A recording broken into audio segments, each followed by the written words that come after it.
देखिए, आपका एविडेंस में दस्तावेज के बारे में हमने दोहरा दें एक बार, तब फिर आगे बढ़ा जाए। दस्तावेज के बारे में यानी कि डॉक्यूमेंट के बारे में कल शुरू किया गया था, और दस्तावेजी साक्ष्य के बारे में जो प्रावधान एविडेंस में हम पढ़ेंगे वो अध्याय 5 में है, यानी कि चैप्टर 5 में। और सेक्शन आपका है 61 से लेकर 90A, यानी कि 90A। मेंस में आपका 3 4 5 क्वेश्चन बनता है, लेकिन प्री के लिए इधर ज़्यादा क्वेश्चन बनता है। और आपको पहले तो दस्तावेज की परिभाषा याद रखिए। डॉक्यूमेंट की परिभाषा धारा 3 में दी गई है एविडेंस की, और इसको कोरिलेट कर लीजिएगा आपका आईपीसी से, आईपीसी के सेक्शन 29 में। इतना कम से कम कोरिलेट करिए। दस्तावेज हम बताए थे कि किसी विषय को किसी पदार्थ पर या तो अंक द्वारा या शब्द द्वारा या चिन्ह द्वारा अभिलिखित किया गया है, वर्णित किया गया है, और इरादा ये है कि भविष्य में हम लिखावट के रूप में या अभिलेखन के रूप में इसे क्या करेंगे, प्रस्तुत करेंगे। या बैठिए भाई। हाँ, पर्स किसका है भाई, गिरा है?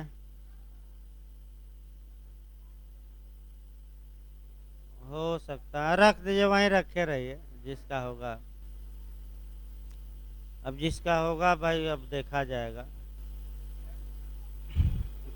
देखिए, आगे आपका डॉक्यूमेंट अभी शुरू किया जा रहा है भाई, अभी नया नहीं चला। आपको डॉक्यूमेंट के बारे में बताया गया था, और उसमें जो आपको कंपटीशन के लिए याद करना है, तो वेस्ट महोदय का उदाहरण जरूर याद रखिए। 2 3 बार यूपी एपीओ में रिपीट किया है कि एक दूधिया है, जितनी दूध की मात्राएं दे रहा है, एक लकड़ी के पटरे पर चिन्ह बना रहा है। तो जो ये चिन्ह बनाया है लकड़ी के पटरे पर, या हो सकता है दे दे दीवार पर बना रहा है, हो सकता है इसी में दे दे आपका पत्थर पर बना रहा है, तो घबराना नहीं है। चाहे लकड़ी के पटरे पर चिन्ह लगाए, दीवार पर या पत्थर पर, ये डॉक्यूमेंट माना जाएगा। क्योंकि कल हमने बताया था कि दस्तावेज की परिभाषा में हूबहू ये क्या हो रहा है, सेट। यानी कि फिर एक बार सेट किया जाए। किसी विषय को यानी कि दूध की मात्रा को किसी पदार्थ पर यानी कि लकड़ी के पटरे पर, अब या तो अंक द्वारा तो अंक है नहीं, या शब्द द्वारा तो शब्द है नहीं, लेकिन एक और हमने बताया था चिन्ह द्वारा, तो चिन्ह द्वारा उल्लिखित किया है। और इरादा ये है कि भविष्य में अगर दूध की मात्रा को लेकर विवाद उत्पन्न हो, तो ये लकड़ी का पटरा हम क्या करेंगे, पेश कर देंगे। तो ये शुद्ध रूप से डॉक्यूमेंट माना जाएगा कि नहीं माना जाएगा। इसके बाद जब दस्तावेज कितने प्रकार के होते हैं, अगर ये पूछे, ये पूछ चुका है यूपी जेपीओ में 2 प्रकार के, एक पब्लिक डॉक्यूमेंट, एक प्राइवेट डॉक्यूमेंट। सेक्शन वाइज याद रखिएगा। एक लोक दस्तावेज, दूसरा प्राइवेट। लोक दस्तावेज कहाँ है बताया गया था 74, और प्राइवेट कहाँ है 75। जब इस दस्तावेज को एविडेंस के रूप में प्रस्तुत किया जाएगा, तो उसे एक नाम देंगे दस्तावेजी साक्ष्य। और दस्तावेजी साक्ष्य कितने प्रकार का, 2। एक प्राथमिक यानी कि मूल कापी, और दूसरा द्वितीयक यानी कि आपका फोटो स्टेट कापी। ये समझना है। यानी कि दस्तावेजी साक्ष्य याद रखिएगा कितने प्रकार के, 2। इसके बाद जो क्वेश्चन आपका बना है इंटरव्यू में कि किस एविडेंस को डेड एविडेंस कहा जाता है। डेड यानी कि मृत साक्ष्य। तो आपका दे देगा मौखिक साक्ष्य को, दस्तावेजी साक्ष्य को, अनुश्रुत साक्ष्य को, इनमें से कोई नहीं। तो दस्तावेजी साक्ष्य को डेड एविडेंस या मृत साक्ष्य कहा जाता है। अब यहाँ आपका नया क्वेश्चन बन सकता है कि जीवित साक्ष्य या जिंदा साक्ष्य किसे कहा जाता है।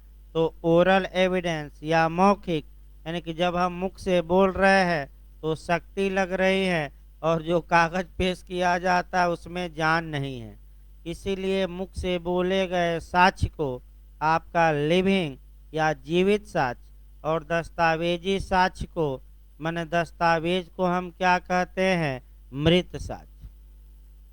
इसके बाद आपका जो पढ़ना है बेस्ट एविडेंस पूछा जाता है। तो बेस्ट एविडेंस कौन होता है, डॉक्यूमेंट्री एविडेंस या दस्तावेजी साक्ष्य। इसके बाद हमने सेक्शन आपका तोड़ा था और सेक्शन फिर एक बार बता दें तब आगे बढ़ा जाए। हम सेक्शन 61 से शुरू किए थे भाई, फिर आपका कम से कम ये चार्ट याद रखिएगा। एक क्वेश्चन आपका यहाँ से बनता है, फिर एक बार दोहरा दिया जाए, कल एक बार बताया गया था। 61 ये बताती हैं कि दस्तावेजों की अंतर्वस्तु को, अंतर्वस्तु का मतलब कि दस्तावेज के अंदर जो बातें लिखी गई हैं उसको कैसे न्यायालय में साबित किया जाएगा। तो या तो प्राथमिक साक्ष्य द्वारा या किसके द्वारा, द्वितीयक। ये क्वेश्चन यूपीजे में पिछली बार पूछा गया है कि दस्तावेज की अंतर्वस्तु को कैसे साबित किया जाएगा। ऑप्शन दिया था प्राथमिक साक्ष्य, फिर दिया था द्वितीयक साक्ष्य, दोनों, इनमें से कोई नहीं, तो क्या मार्क कराएंगे, दोनों।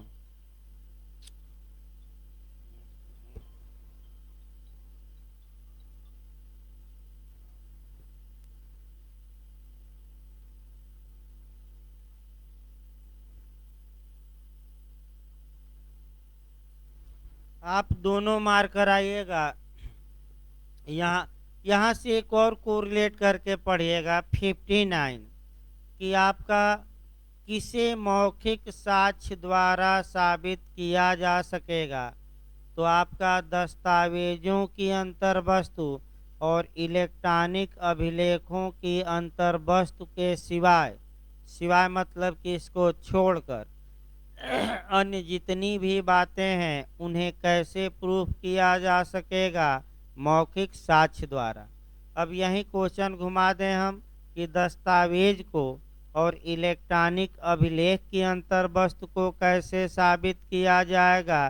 तो इसके लिए दस्तावेज पेश किया जाए और 61 यही बताती हैं कि या तो मूल कॉपी पेश किया जाए यानी कि प्राथमिक साक्ष्य, या सेकेंडरी यानी कि द्वितीयक। अब इसमें आपका प्राथमिक द्वितीयक में भी उत्तराखंड राज्य ने एक क्वेश्चन बनाया है कि प्राथमिक और द्वितीयक में कौन बेस्ट होता है। तो इसमें जब बेस्ट पूछे तो हमेशा मूल कॉपी बेस्ट होती है। तो प्राथमिक और द्वितीयक साक्ष्य में पूछ ले कोई एक बताइए कि बेस्ट एविडेंस कौन है, तो आप क्या मारेंगे, प्राइमरी एविडेंस या मूल साक्ष्य यानी कि प्राथमिक साक्ष्य यानी कि मूल कॉपी। इसके बाद हम बताए थे 62 पिछली बार यूपीएपीओ में आया था, प्राथमिक साक्ष्य की परिभाषा कहाँ दी गई है। तो आपका यानी कि मूल कॉपी किसे माना जाएगा, इसकी परिभाषा कहाँ है, तो 62 में। अब रटना है ये। अब मूल कॉपी, अगर मूल कॉपी स्वयं पेश कर दिया जाए तो वह प्राथमिक साक्ष्य। मूल कॉपी कई भाग, कई पार्ट माने कई प्रतियों में बनी है तो सभी मूल कॉपियां हम बताए थे। संविदा का उदाहरण भी दिए थे और 91 का स्पष्टीकरण 2 भी याद रखिएगा कि अगर मूल कई प्रतियों में है तो कितनी प्रति पेश कर दी जाएगी तो काम चल जाएगा, एक, कोई एक की सभी एक। ये झारखंड जे का मॉडल है। फिर आपका ये तो स्पष्टीकरण से बताया गया था। फिर आपका काउंटर पार्ट बताया गया था प्रतिलेख। प्रतिलेख में दिमाग स्थिर करके जानना है। यहाँ भाई पिछली बार आपका जे में क्वेश्चन आया था, बहुत अच्छा आता है। उसमें ये देता है कि कौन प्राथमिक साक्ष्य है, कौन द्वितीयक, और सब कुछ सही रहेगा लेकिन जो काउंटर पार्ट या प्रतिलेख रहेगा वहीं आपकी गलती होगी। तो फिर एक बार हम कंसेप्ट बना रहे हैं क्योंकि ये द्वितीयक साक्ष्य में भी काम करेगा। अगर कोई दस्तावेज प्रतिलेख यानी कि कुछ कुछ भागों में है तो जितने पक्षकारों ने उस दस्तावेज के जितने भाग का निष्पादन किया है, कल बताया गया था कि निष्पादन मतलब जितने भाग पर क्या किया है, या तो अंगूठा लगा दिया यानी कि मुन्ना भाई एलएलबी की तरह आपका पास तो हो गया, परीक्षा कोई और दिया और रिजल्ट आ गया। कई लोग मुन्ना भाई एमबीबीएस में कई पकड़े गए हैं कि दूसरे की जगह दूसरे क्या दे रहे थे परीक्षा, कई लोग पकड़े गए हैं, आपका ये भी मने है। तो आपका ऐसी दशा में जितने पक्षकार जितने भाग पर साइन किए हैं, अब साइन फिर मैं कल बताया था साइन नहीं, अब क्या उसको बोलेंगे एग्जीक्यूट किए हैं, एग्जीक्यूट मतलब निष्पादन किए हैं, उनके विरुद्ध उतना भाग मूल कापी या प्राथमिक साक्ष्य माना जाएगा। और जितने पर वह साइन नहीं किए उनके विरुद्ध कैसा साक्ष्य माना जाएगा, द्वितीय। इसके बाद हमने एक और चीज बताई थी स्पष्टीकरण 2 में, एक रूपात्मक प्रक्रिया द्वारा कई कापियां निकली तो सब एक दूसरे का मूल भी होंगी और द्वितीयक भी, लेकिन मूल कापी का ये सदैव कैसी होगी, द्वितीयक। ये बताया गया था अखबार वाला, फोटो वाला और एक लेटर छपवाया गया था वो वाला। अब हमें चलना है, अब आइए जब भी 62 पढ़िए तुरंत इसी के साथ आपका 64 भी पढ़ लेना है कोरिलेट करके। आइए 64 देखा जाए। देखिए धारा 62 में आपका प्राथमिक साक्ष्य को परिभाषित किया गया है। क्योंकि प्राथमिक साक्ष्य ओरिजिनल कॉपी होती है तो कानून ये कहता है कि अगर ओरिजिनल कॉपी मौजूद है, यानी कि धारा 62 वाली कौन सा साक्ष्य मौजूद है, प्राथमिक, तो न्यायालय में उसे ही क्या किया जाना चाहिए, पेश। तो 64 आपका ये बताती है कि सबसे पहले कोर्ट में बेस्ट एविडेंस पेश करिए, और प्राथमिक और द्वितीयक में बेस्ट कौन होता है, प्राथमिक। तो जब प्राथमिक है तो आप उसको क्या करिए, पेश करिए, और नहीं है तो उसका उपाय अभी आगे बताया जाएगा। अब बेयर एक्ट की भाषा देखिए सही रहेगा भाई।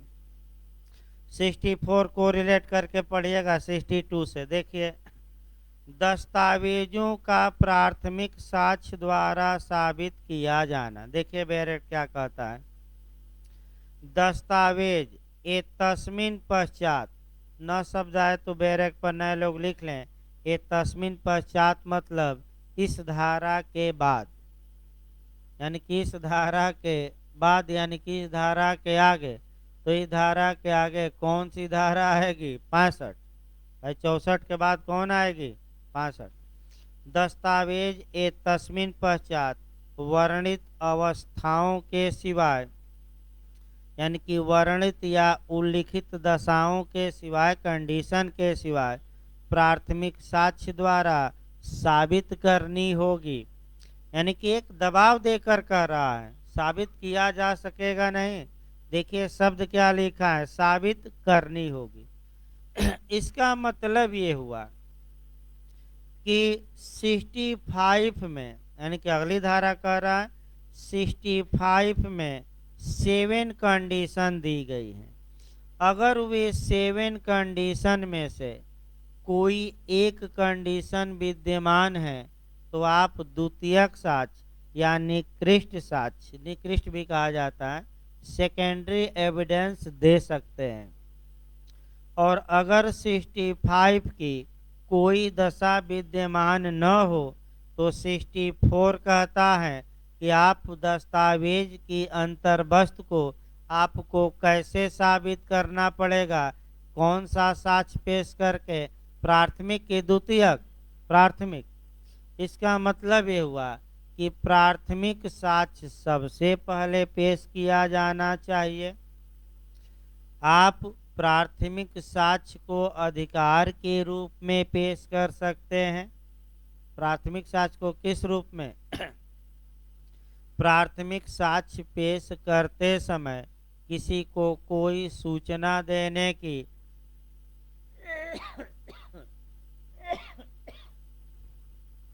आवश्यकता भी नहीं है। प्राथमिक साक्ष्य सर्वोत्तम साक्ष्य होता है। और ये किस सेक्शन में है कि आप पहले पेश करिए, तो 64 समाप्त हो गया। 64 भी। अब आपका जो चलना है वह चलना है 63। पहले एक कंसेप्ट बनाइए आपका, तब आपका और चीजें बताई जाएं। देखिए कंसेप्ट कैसे बनाना है भाई।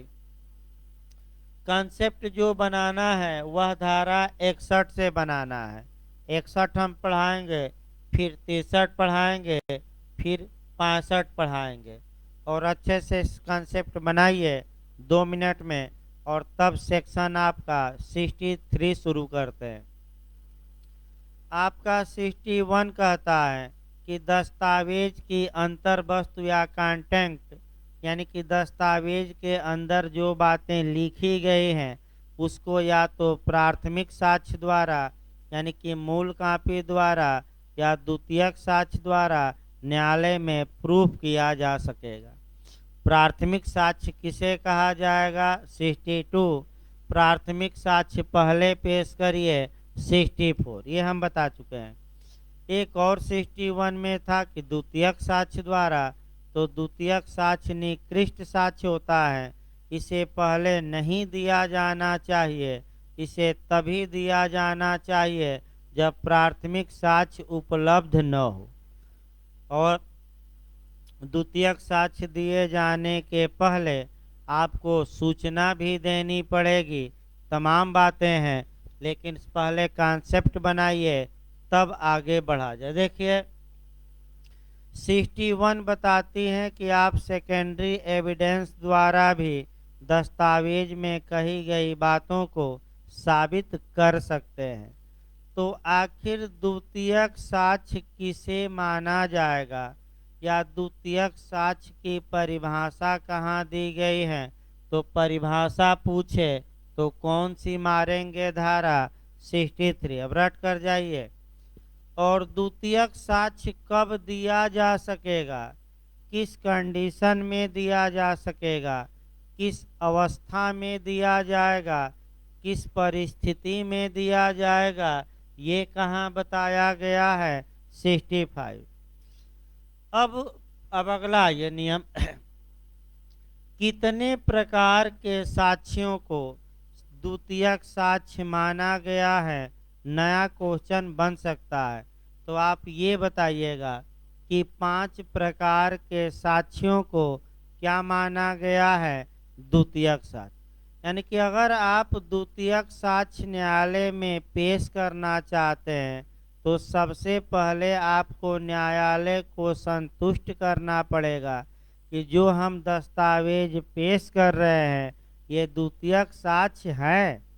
और द्वितीयक साक्ष्य है इसका मतलब कि 5 में से किसी एक खंड में आप न्यायालय को संतुष्ट कराएंगे कि हमारा ये जो दस्तावेज है ये कौन सा साक्ष्य है? द्वितीयक।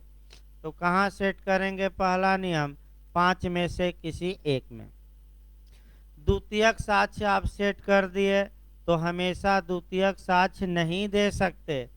आपका 7 कंडीशन दी गई है, यानी कि सेक्शन 65 में 7 ऐसी दशाएं दी गई हैं जहां की आप सेकेंडरी एविडेंस दे सकते हैं।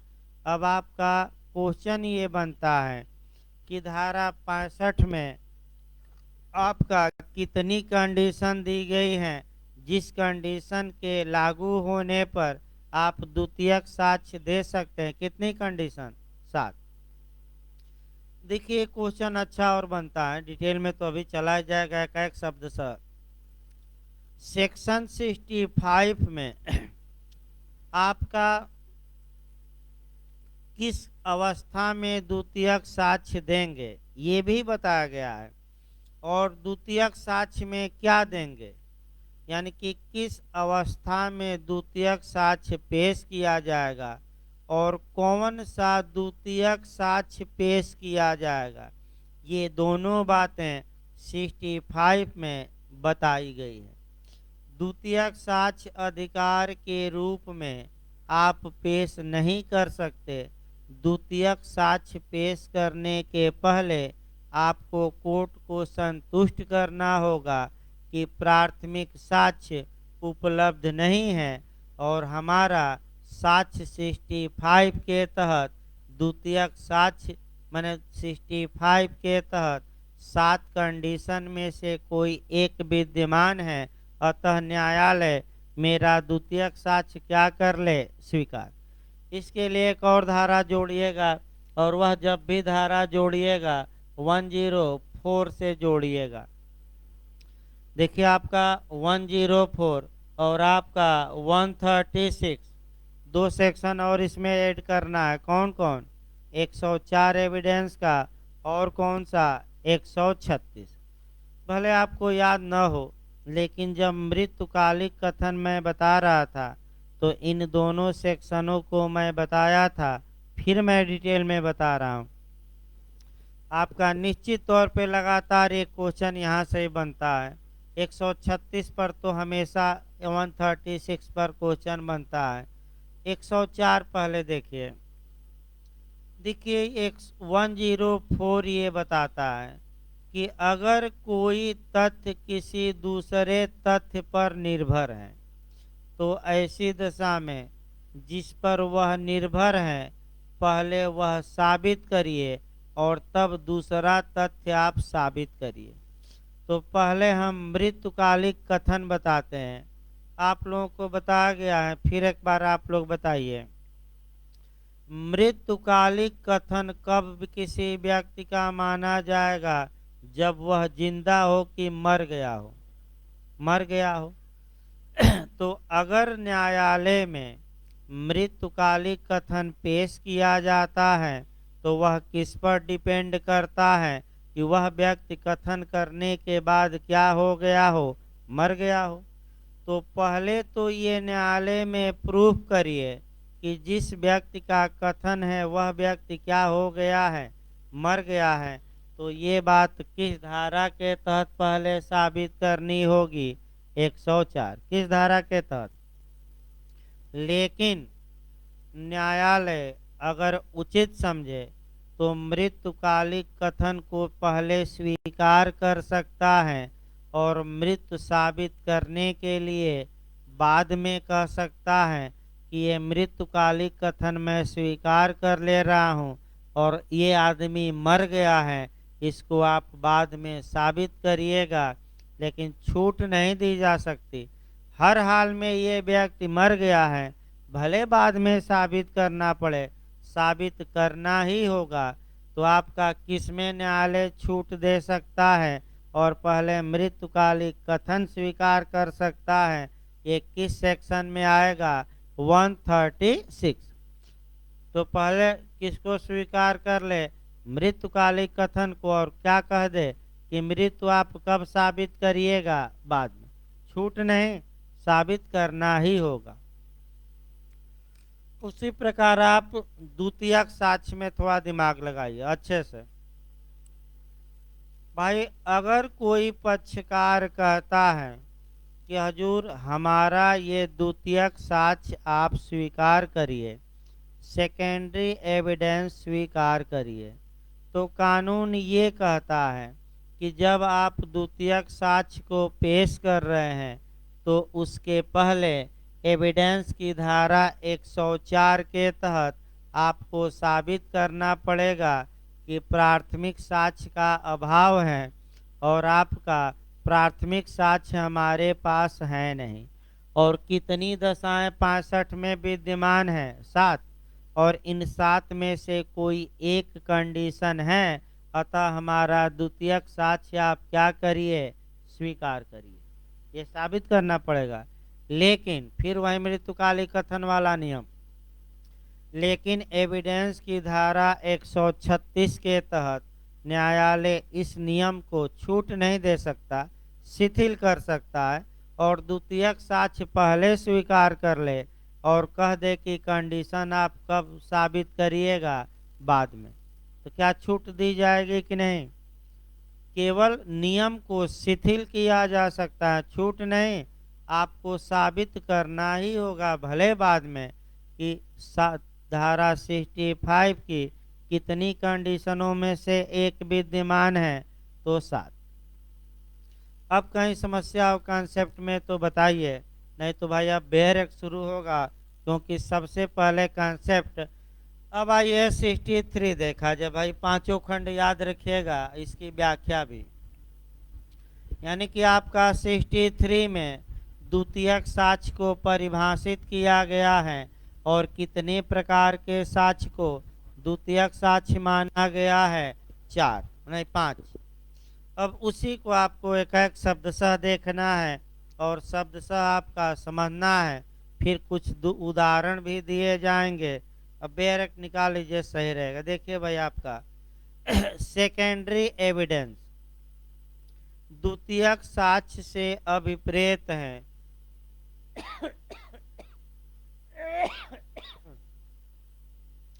द्वितीयक साक्ष्य से अभिप्रेत हैं और उसके अंतर्गत आते हैं। देखिए जैसे ही आपका फिर एक बार ये बताया जाए इंटरव्यू में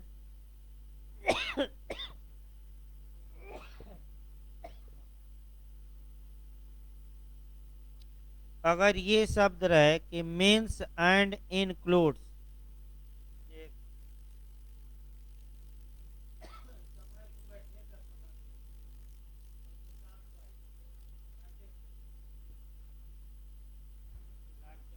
बार बार उठना संभव नहीं है।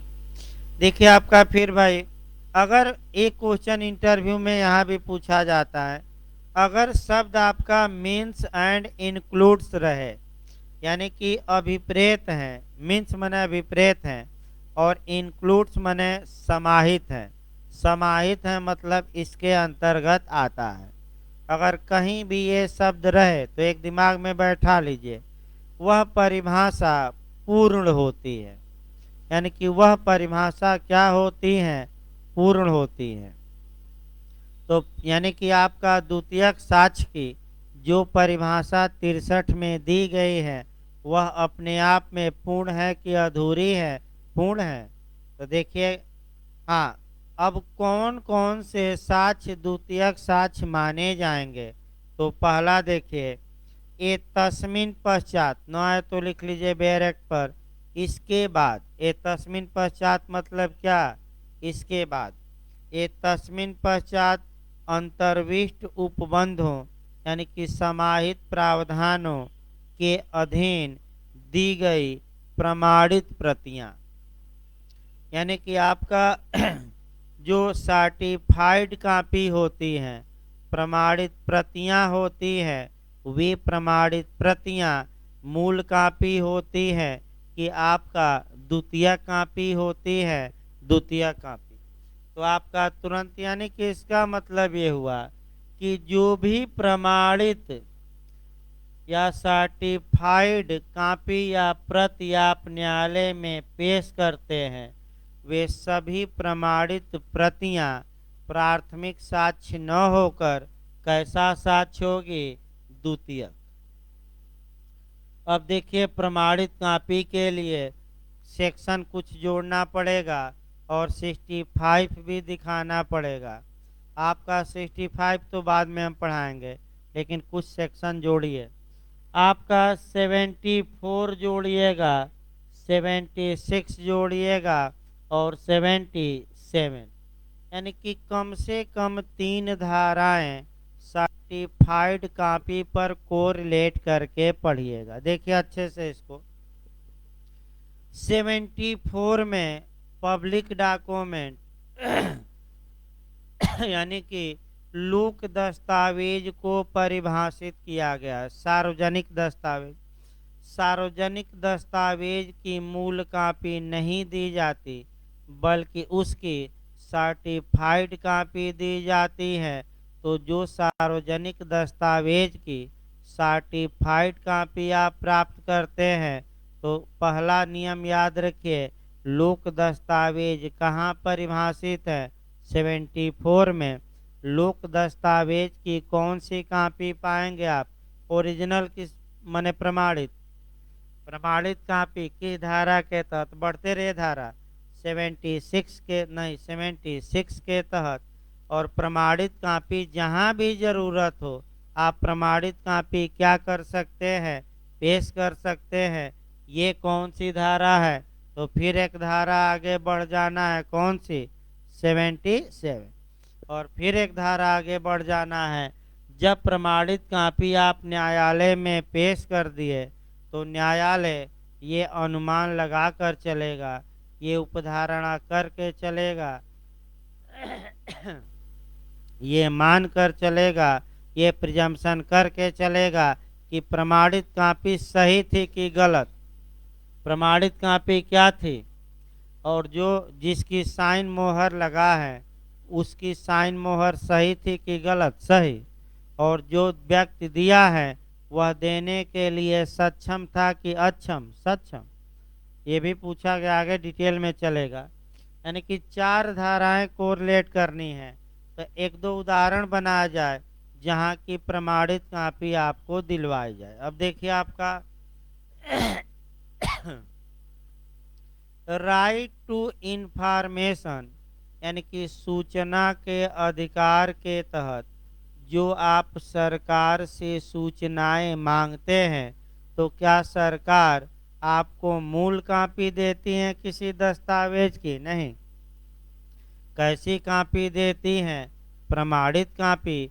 एक अधिकारी बैठा है, वो मूल कापी से या तो हाथ से लिखा या जिराक्स कराया। जिराक्स कराने के बाद उस पर लिखता है कि यह सत्य की असली प्रतिलिपि है, यानी कि असली की सत्य प्रतिलिपि है, यानी कि जो बातें मूल में हैं वही बातें इस कापी में हैं। फिर पदनाम लिखता है, अपना साइन करता है, और अगर उसके पास क्या हो, सील या मुद्रा, तो उस पर क्या मार देता है? मुद्रा। और तब आपको सूचना के अधिकार के तहत भेजता है। तो ये जो सूचना के अधिकार के तहत आपको कापियां मिलेंगी, ये प्राथमिक साक्ष्य होगा कि द्वितीयक? द्वितीयक। एक और उदाहरण दूसरा देखा जाए, दो दो उदाहरण पर्याप्त रहेंगे। मान लीजिए आप आयोग का एग्जाम दिए, अभी बिहार से लोग कापी मंगाए भी थे।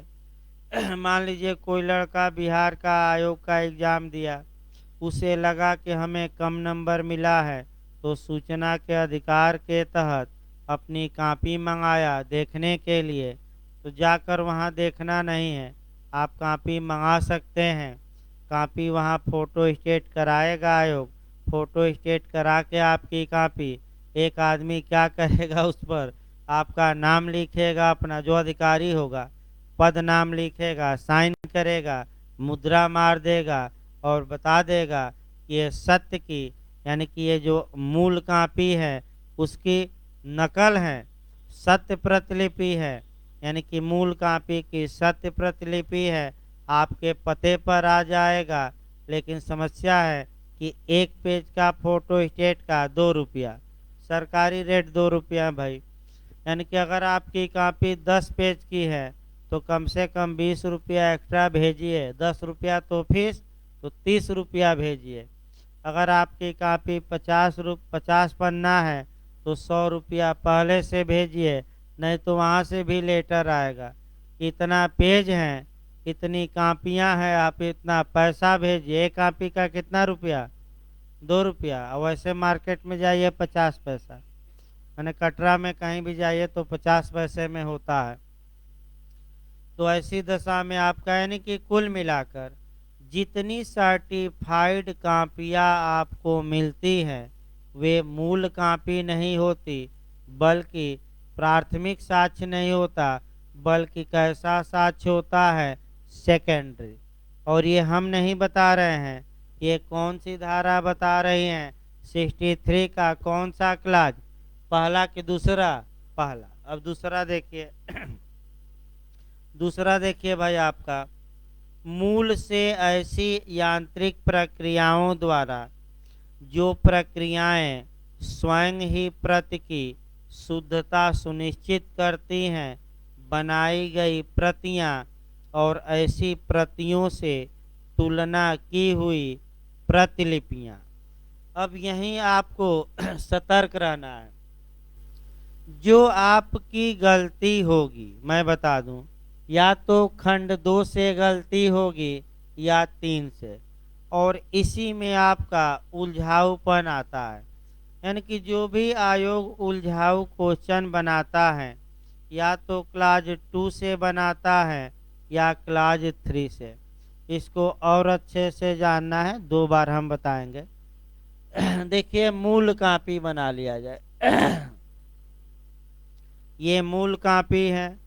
अगर मूल कॉपी से आप अन्य कॉपी निकालते हैं, अन्य कॉपी यानी कि प्रतियां निकालते हैं, और ये जो मूल कॉपी से प्रति निकली हैं, ये आपका कह सकते हैं कि यांत्रिक प्रक्रिया द्वारा, टेक्निकल प्रक्रिया द्वारा निकली हैं, और टेक्निकल प्रक्रिया ऐसी हो जिसमें गलती होने की संभावना हो कि न हो, न हो।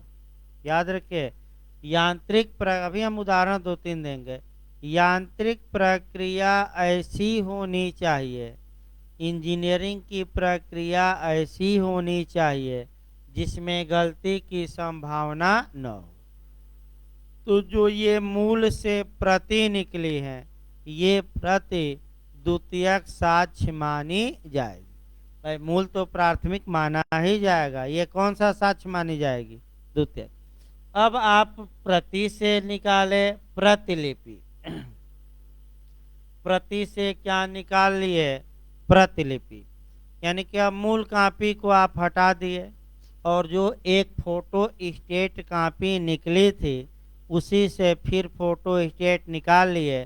तो फोटो स्टेट पहला जो निकला वह प्रति हो गई, और आपका उसी फोटो स्टेट से फिर आप निकाल रहे हैं, तो उसको हम क्या कहेंगे? प्रतिलिपि। अब ये प्रतिलिपि कब द्वितीयक साक्ष्य कहलाएगी? जब इसकी तुलना या मिलान किया गया हो।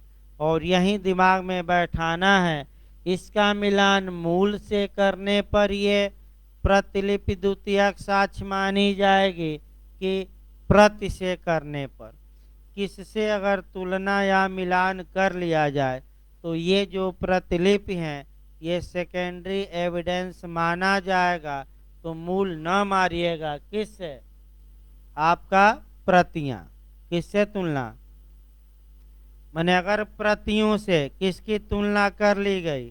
प्रतिलिपियों की। तो ये भी प्रतिलिपियां कौन सा साक्ष्य मानी जाएगी? द्वितीयक। फिर एक बार समझिए, तब उदाहरण 1-2 हम देते हैं। टेक्निकल है, थोड़ा समझिए, गलती यही होती है। 90% लोग गलत करके आते हैं। प्रयास आप ये करिए कि 2 बार बताया जा रहा है, गलती न हो। एविडेंस बहुत लंबे समय से चल रहा है, टेक्निकल है। अब तक कई कानून समाप्त हो गए, 3 कानून समाप्त हो गए, लेकिन एविडेंस अभी समाप्त नहीं हो रहा है। क्यों? क्योंकि एक भाई समाप्त करने के लिए तो 5 दिन में ही हो जाएगा, लेकिन आपके समझ में ही नहीं आएगा। तो समझ में आए और कंपटीशन आगे कोई भी आए, कोई क्वेश्चन जल्दी बाहर ना जाए, ये पूरा प्रयास किया जा रहा है, भले थोड़ा समय लग रहा हो।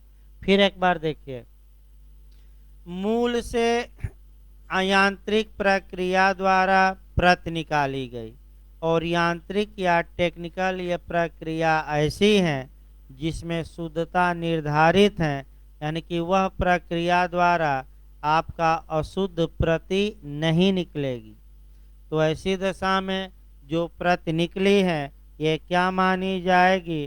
प्राथमिक साक्ष्य की द्वितीयक साक्ष्य, द्वितीयक। इसमें कोई शक नहीं है। अब आपने क्या किया कि मूल को बाहर कर दिया, और आपका प्रति से क्या निकाला? प्रतिलिपि। तो ये प्रतिलिपि होगी, ये कब द्वितीयक साक्ष्य मानी जाएगी? वही दिमाग में बैठा लेना है। प्रतिलिपि किससे तुलना करके किससे तुलना की जाए तो यह द्वितीयक साक्ष्य मानी जाएगी। मूल से तुलना कर लेने पर कि प्रति से भी काम चल जाएगा, तो किससे तुलना हम करा रहे हैं? प्रति से। यानी कि प्रति से प्रतिलिपि का मिलान करा लीजिए कि दोनों में बातें सेम हैं, तो ये प्रतिलिपि भी क्या मान ली जाएगी? द्वितीयक साक्ष्य। अब आपका फिर एक बार एक उदाहरण देखा जाए फोटोस्टेट का। मान लीजिए कोई व्यक्ति अपनी मूल मार्कशीट ले गया, मार्कशीट का ही देखा जाए, ओरिजिनल कॉपी ले गया और ओरिजिनल कॉपी से एक कॉपी निकलवा लिया, मैंने आपका क्या निकलवा लिया? फोटोस्टेट। अब आपको ये देखना है कि जो ये फोटोस्टेट की मशीन जो जिराक्स निकालती हैं वह टेक्निकल या यांत्रिक प्रक्रिया द्वारा निकालती हैं, तो जो आपके मार्कशीट में लिखा है वही हूबहू निकलता है कि गलती होने की संभावना है? बताइए, आप लोग कराते हैं तो वही निकलता है कि संभावना है? संभावना नहीं है, क्योंकि सेम निकलता है। तो हम भी वही बता रहे हैं, मूल से यांत्रिक प्रक्रिया द्वारा क्या निकाली गई? प्रति। और यांत्रिक प्रक्रिया ऐसी हो जिसमें कि त्रुटि की संभावना न हो। तो आप मूल कॉपी ले गए हाई स्कूल के सर्टिफिकेट के और एक फोटोस्टेट कॉपी निकाल लिए, तो ये फोटोस्टेट कॉपी का कहीं मिलान नहीं करना है। ये जो प्रति होगी ये बिना मिलाए ही क्या होगी? द्वितीयक साक्ष्य। अब आपने क्या किया कि मूल कॉपी को हटा दिया, अपना झोला में रख लिए और प्रति फोटोस्टेट वाले को दे दिए जो पहला जिराक्स निकला था, और कहे कि इसी से 10 कॉपी और निकाल लो, तो इससे कितना और फोटोस्टेट निकल गया? तो ये जो 10 कॉपी प्रति कहलाएगी कि प्रतिलिपि? हाँ, एकदम सही याद रखिए, प्रतिलिपि। ये जो 10 कॉपी ये कब द्वितीयक साक्ष्य कहलाएंगी? तो किससे तुलना कर लेने पर काम चल जाएगा? प्रति से। कब ये द्वितीयक साक्ष्य की कैटेगरी में आएगी? जब किससे तुलना कर लिया जाए? प्रति से। तो आपका याद रखिएगा, प्रति से, उल्टा न कर दीजिएगा। आपका एक बार यूपीजे में उल्टा पूछा है कि कौन द्वितीयक साक्ष्य नहीं होगा? सब कुछ सही आपको दिखेगा, एक घुमा देगा। प्रतिलिपि से जो प्रति निकली है, यानी कि इस 10 में से प्रति निकली, ये कहाँ से होगा भाई? प्रतिलिपि से आप प्रति निकाल रहे हैं तो वह द्वितीयक साक्ष्य नहीं मानी जाएगी। आप किससे किससे आप प्रतिलिपि निकालेंगे? प्रति से, यानी कि पहली कॉपी से अन्य निकाले, उल्टा नहीं चलेगा। तो ये आप भरमाने के लिए पूछ लिया जाता है। अब आइए, अब तीसरा क्लास देखिए भाई, दूसरा क्लास दिमाग में बैठा रहेगा। देखिए आपका तीसरा क्लास पढ़ने से पहले एक उदाहरण पहले देखा जाए जो आपका 10-15 साल पहले। देखिए होता क्या था 10-15 साल पहले भाई, जिराक्स या फोटो स्टेट की मशीनें नहीं थी ज़्यादा। शहर में लोग जाते थे और बहुत महंगा लेते थे, एक का 4 रुपया 5 रुपया एक कॉपी का। आपका जैसे फ़ोन है तो आज भले फ्री है और पैसा कम लग रहा है, 15 साल पहले आपका कह सकते हैं कि कॉल करिए तो 12-13 रुपया और रिसीव करते थे लोग तो 8-10 रुपया कटता था, यानी कि कॉलिंग में भी रिसीविंग में भी। अब तो प्राइवेट कंपनियों का जाल हो गया, तो भाई प्रतिस्पर्धा बढ़ी तो पैसा क्या हो गया? कम। अब तो तमाम फ्री की चीज़ें मिलने लगी धीरे धीरे आपका। यानी कि फ़ोन जब लोग करते थे तो घड़ी देखते थे कि कहीं 50 सेकंड पर काट दें, क्योंकि जैसे ही 1 मिनट और 1 सेकंड होगा वो दूना चार्ज हो जाएगा, यानी कि 12 का कितना हो जाएगा? 24। तो अब तो भाई काटने की क्या सोचिए, रात भर छोड़ दीजिए, आपका स्पीकर ऑन करके सो गए लोग, और सो गए तो भाई फ़ोन नहीं सोया, भले ब्लास्ट मार जाए। व्यक्ति सो गया लेकिन फ़ोन नहीं सोया, जैसे कि आपका कहा भी जाता है कि दंड 24 घंटा जगता रहता है, राजा सो गए रानी सो गए, लेकिन दंड क्या होता है, 24 घंटा जगता रहता है। तो तीसरा देखिए प्राचीन काल का, अच्छा समझिएगा और दोनों में अंतर आप बताइएगा। देखिए 15 साल पहले क्या होता था, ये एक व्यक्ति है, वह कोई फार्म भरता था, तो फार्म भर, ये मूल कापी हाई स्कूल की क्या हो गई, मूल कापी हो गई, जिराक्स है नहीं, तो एक सादा पन्ना लेता था और हाई स्कूल की मूल कापी से जैसे जैसे खाने बने हैं वैसे वैसे वो पहले क्या करता था, खाना पेन से बनाता था, और जो जो शब्द इसमें लिखा है वही वही शब्द देखकर इसमें वह क्या करता था, उतारता था। किससे देखकर, मूल कापी से। तो बताइए यांत्रिक प्रक्रिया द्वारा ये प्रति बनाई गई है कि यांत्रिक प्रक्रिया से भिन्न प्रक्रिया द्वारा, यांत्रिक से नहीं बल्कि कैसे, भिन्न। तो ये जो प्रति बनाया है, हाथ से लिखा है, ये आपका द्वितीयक साक्ष्य मानी जाएगी और ये क्या हो गई, प्रति। तो इसको किसको देख देख बनाया है, मूल कापी। अब फिर वो क्या किया कि फिर जरूरत पड़ी तो फिर वैसे ही खाना एक पे पन्ने पर बनाया सादा, और इससे देखकर बना रहा है। यानी कि इसका मतलब ये हुआ कि प्रति में जो बातें लिखी गई हैं उन बातों को देख देख कर वह प्रतिलिपि बना रहा है। फिर एक बार समझिए, यहाँ प्रति में जो बातें लिखी गई वह बात को देख देख वह क्या बना रहा है, प्रतिलिपि।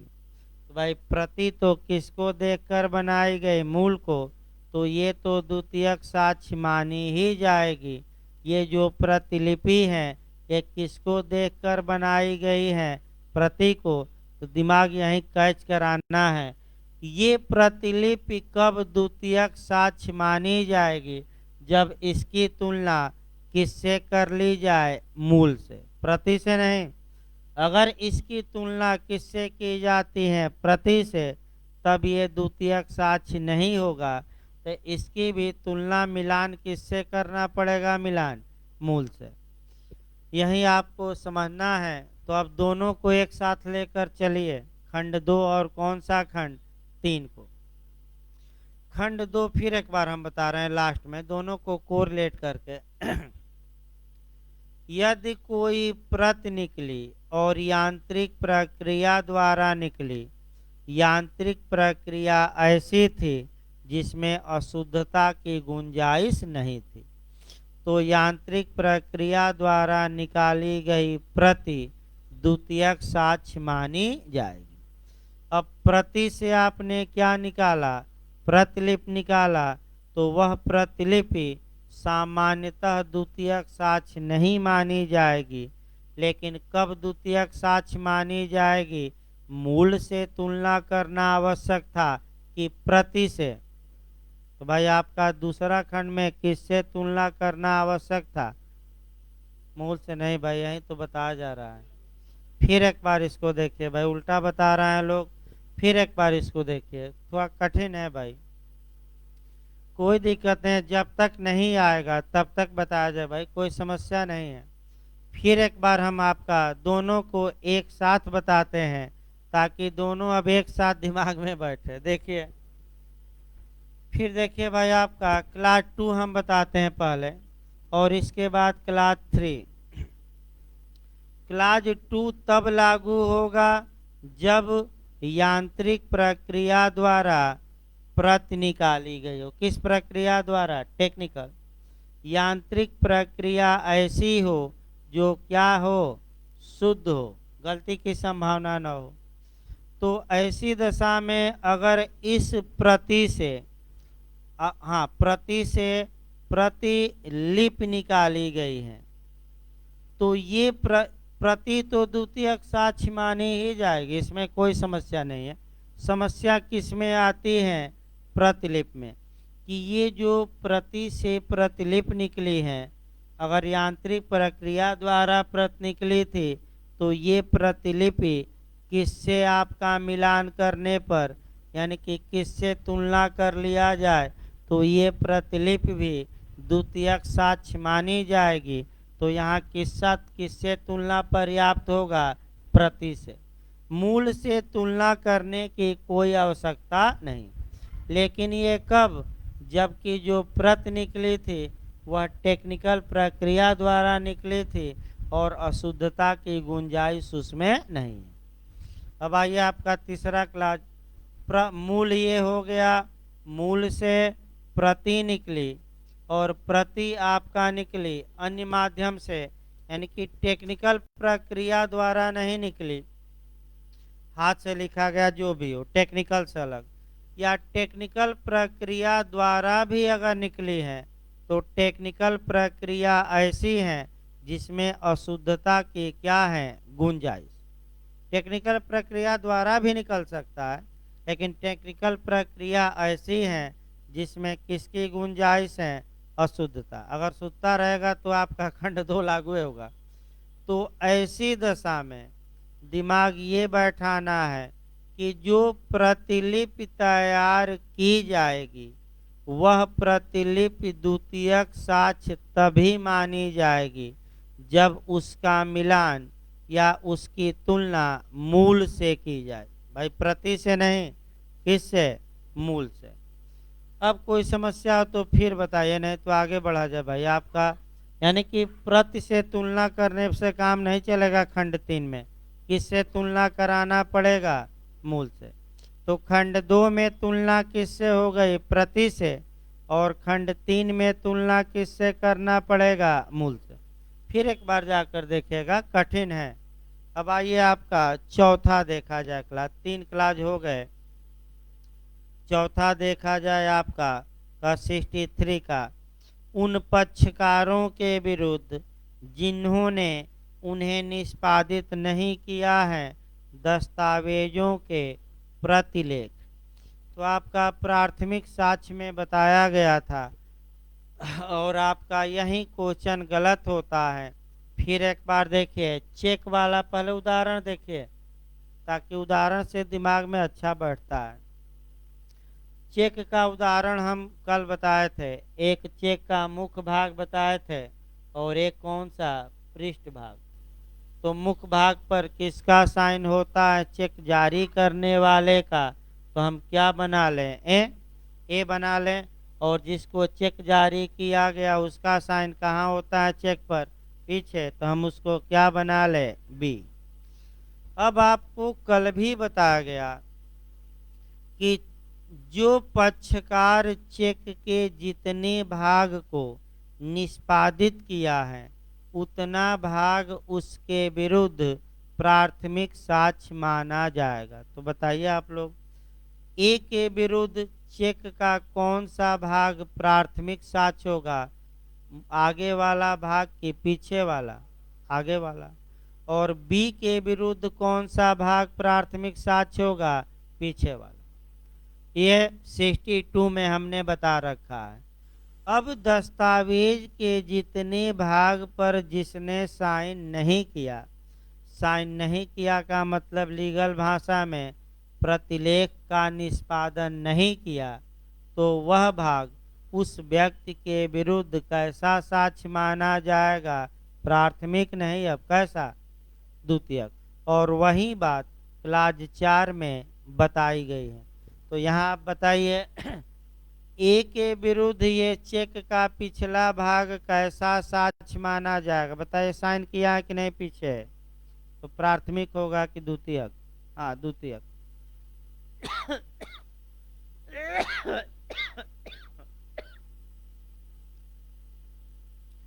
और बी के विरुद्ध चेक का मुख्य पृष्ठ कैसा भाग माना जाएगा? कैसा साक्ष्य?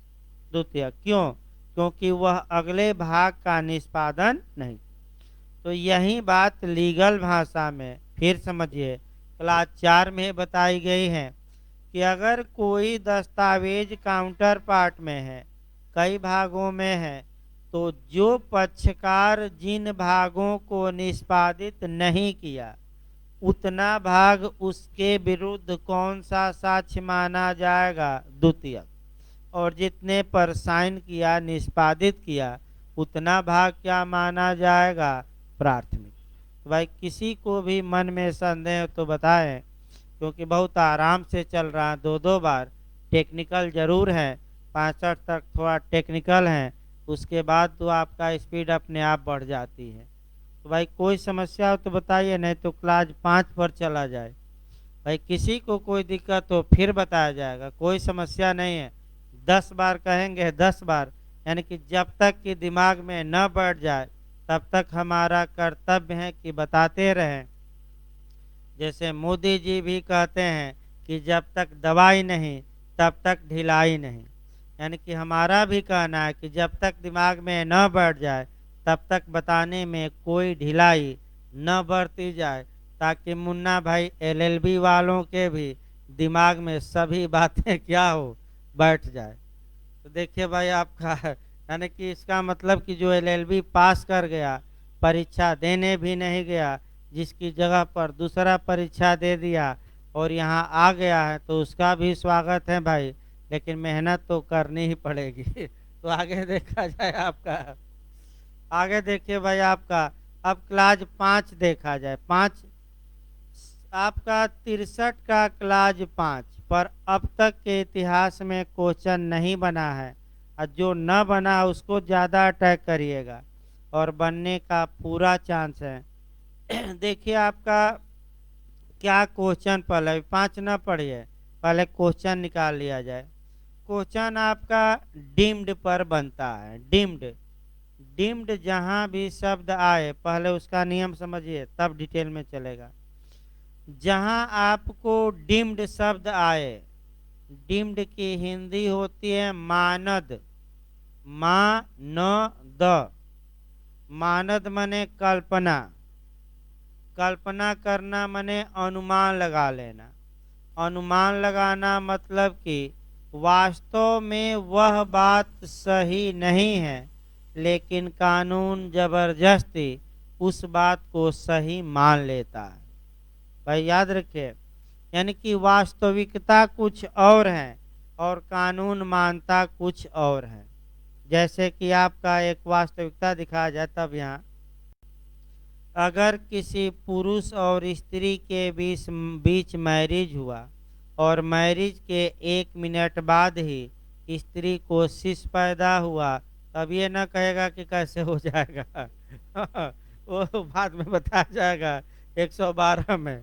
शिशु पैदा हुआ तो कानून ये मानेगा कि इस शिशु का पिता वह पति है जिससे 1 मिनट पहले क्या हुआ है, मैरिज, यानी कि विवाह। अब ये ना कहेगा कैसे हुआ, बाद में हम बताएंगे, अभी नहीं, बहुत कहानी लंबी चल जाएगी। तो भाई लंबी कहानी नहीं जानना है, हमें कोरिलेट करना है। फिर आप देखिए, तो जैसे ही डिम्ड आए तो आपका डिम्ड डिम्ड डिम पर 2 चीज़ें जरूर याद रखिएगा, एक सेक्शन 119 और दूसरा 63 का क्लाज 5। अच्छे से देखिए इसको। 119 धारा पर तो आपका पिछली बार यूपीजे में 2 क्वेश्चन आ गया, लेकिन एक सेक्शन अभी बचा है 63 का क्लास 5, और अब आयोग की नज़र, एक्सपर्ट की नज़र इसी पर है, और हो सकता है कि अगली परीक्षाओं में ये पूछा जाए, क्योंकि 119 तो भाई कई बार आ चुका है लगातार। जे में 2 आया, एपीओ में आया, अब बचा कौन है आपका 63 का कौन सा क्लास 5। पहले 119 निपटा लिया जाए। 119 देखिए भाई, मैं बताया भी था आपका मौखिक साक्ष्य में, इसमें शक नहीं है। 119 में डम्ब विटनेस या मूक साक्षी, अब हेडिंग है जो साक्षी बोलने में क्या है, असमर्थ, यानी कि मौनी बाबा। तो अब आप लोग बताइए, अगर कोई साक्षी बोल नहीं सकता तो क्या वह साक्ष्य दे सकता है कि नहीं, सक्षम होगा कि नहीं होगा, कौन सी धारा में, 119। कैसे दे सकता है भाई, लिख कर दे दे, संकेत कर दे, चिन्ह बना दे इत्यादि, जैसे वह न्यायालय को। तो अगर वह लिख कर देता है कागज पर, तो वह जो लिख कर दिया है वास्तव में वो माना जाना चाहिए दस्तावेजी, क्योंकि वह तो अब कागज पर क्या किया गया, लिख लिया गया। लेकिन दस्तावेजी न मानकर कानून मानता क्या है, मौखिक। वास्तव में हुआ दस्तावेजी, लेकिन कानून क्या माना, मौखिक। तो इसी को कहते हैं मानद मौखिक साक्ष्य का सिद्धांत, डीम्ड ओरल एविडेंस का सिद्धांत, या प्रकल्पित मौखिक साक्ष्य का सिद्धांत। वास्तविकता कुछ और है और कानून मानता कुछ और है। वास्तविकता है कि कागज पर क्या हुआ है, लिखा गया, लेकिन कानून लिखा न मानकर क्या मानता है, मौखिक बोला गया। तो वास्तविकता कुछ और आपका माना कुछ और, जैसी को डीम्ड कहा जाता है।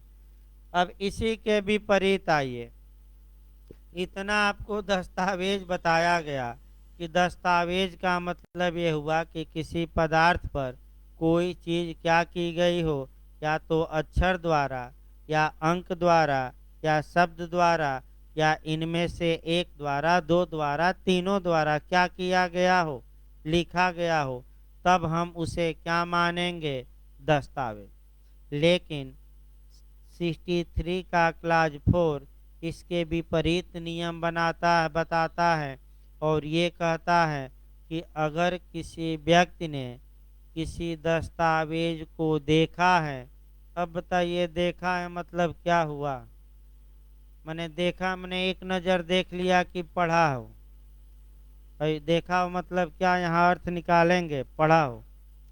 भाई गढ़ा न हो, क्या किया हो, पढ़ा हो। अब यहाँ आप अटैक कर सकते हैं कि हजूर इसको तो ये भाषा पढ़ने ही नहीं आती, ये तो अंगूठा छाप है, एक अक्षर पढ़ ही नहीं पाता।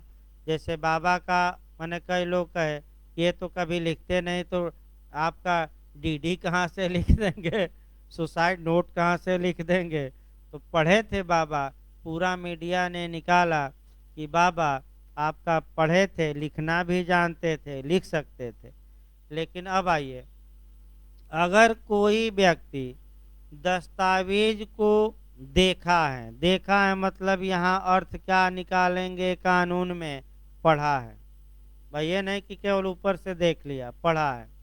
और उस दस्तावेज के अंदर क्या बातें लिखी गई है, अपने मुख से बोले गए शब्दों द्वारा, यानी कि मौखिक रूप से कुछ बयान देता है, कुछ न्यायालय में कहता है। तो दिमाग आपको ये लगाना है, भाई अपनी आँखों से देखा और उस बात को मुख से बोल रहा है, तो ये तो मौखिक साक्ष्य हुआ। क्यों, क्योंकि एक कहाँ से बोल रहा है, मुख से। लेकिन कानून इसे मौखिक साक्ष्य न मानकर इसे भी दस्तावेजी साक्ष्य मानता है। तो प्राथमिक साक्ष्य मानता है कि द्वितीयक, कौन सा चल रहा है, द्वितीयक। कौन सा साक्ष्य, द्वितीयक। चूंकि है मौखिक साक्ष्य और मान क्या लिया गया, दस्तावेजी, तो इसी को एक लाइन में याद रखिए, डीम्ड डॉक्यूमेंट्री एविडेंस, प्रकल्पित दस्तावेजी साक्ष्य, मानद दस्तावेजी साक्ष्य का सिद्धांत किस धारा में, तो कौन सी धारा में, 63 के क्लाज 5। अब देखिए समस्या कैसे बनेगा। नहीं, एक व्यक्ति दस्तावेज को देखा था और न्यायालय में उस दस्तावेज की अंतर वस्तु के बारे में मौखिक बयान देता है। ये मौखिक बयान माना जाएगा प्रत्यक्ष साक्ष्य, अनुश्रुत साक्ष्य, प्राथमिक साक्ष्य, द्वितीयक साक्ष्य। बताइए क्या माना जाएगा 63 के क्लास 5 में, प्राथमिक के द्वितीयक, द्वितीयक, क्योंकि कौन सा हम पढ़ा रहे हैं साक्ष्य, द्वितीयक। अब दूसरा ये, एक व्यक्ति दस्तावेज को देखा था यानी कि पढ़ा था, और उस दस्तावेज में क्या बातें लिखी गई थी, मौखिक रूप से बता रहा है। तो वह जो मौखिक रूप से बता रहा है उसे कौन सा साक्ष्य मानेंगे, मौखिक, दस्तावेजी, दोनों इनमें से कोई नहीं। तो मौखिक न मानिएगा, क्योंकि कानून जबरदस्ती इसे क्या मानता है, दस्तावेजी, और इसी को इंग्लिश वर्जन में डीम्ड, डीम्ड मैंने माना, डीम्ड डॉक्यूमेंट्री एविडेंस, डॉक्यूमेंट्री है नहीं, लेकिन जबरदस्ती कानून क्या मान लेता है, दस्तावेज। तो अब जहाँ जहाँ डीम्ड है एक क्वेश्चन बनता है, और वह भी कोरिलेट करना पड़ेगा दो तीन जगह। एक तो कॉन्ट्रैक्ट में बनता है कि डीम्ड कॉन्ट्रैक्ट कहाँ है, कॉन्ट्रैक्ट के गुण नहीं है, जबरदस्ती कानून संविदा मान लेता है। तो 68 से लेकर हाँ 1-2 मिनट भाई, 68 से लेकर 72 डीम्ड कॉन्ट्रैक्ट है।